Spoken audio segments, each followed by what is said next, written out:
Alright guys, so just made a quick video because I actually recently sold one of these on eBay, and I had these for my old jet skis. So I think they come off of various years.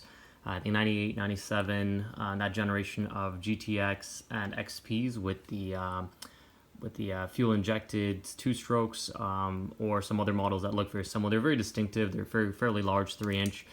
So this video is mainly about the gauges, and apparently these needles don't have a stopper on the other side. So during shipping, you see, like, if you rotate the gauge around, nothing really happens. It kind of just sits where it is, and you're like, oh, that's great. So I bubble wrapped this for the buyer, and everything worked out great. The gauge arrived there intact. But what had happened was, and I'll kind of try to do it here, but basically I'm gonna flick this out of place.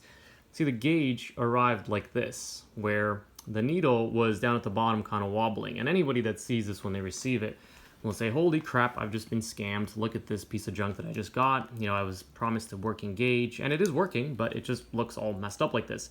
If you try to hook it up to power, that will not work. It will not solve this issue because the gauge will actually try to go to zero, which will hit that stopper and can't go forward. It'll just look silly like this, and it'll probably kind of go to the side. But anyway, so it's actually not broken. Despite what may look like, it's actually perfectly fine. It's just simply from bouncing around and whatnot in shipping. Now, the quick remedy to fix this is, if you've already hooked up to power, you found out it doesn't actually work, you haven't actually damaged anything, so don't worry.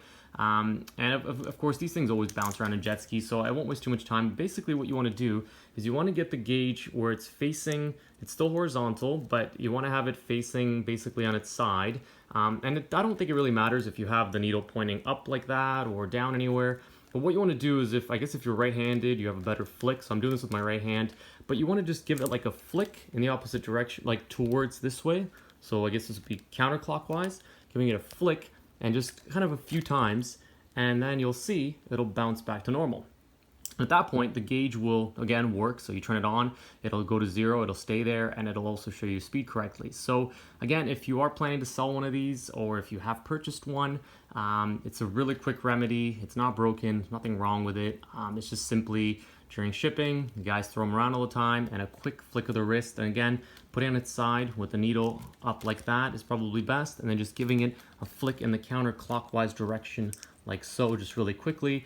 And again, if you're going in the wrong direction, you're not going to damage anything. There's a little stopper in there, as you can see, and there's, you'd have to hit it really hard to actually break that stopper to be able to, the needle snapping off. So that won't happen.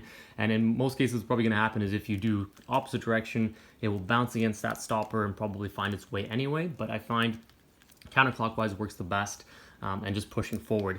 Another note, there's not really any way to ship these to avoid that problem.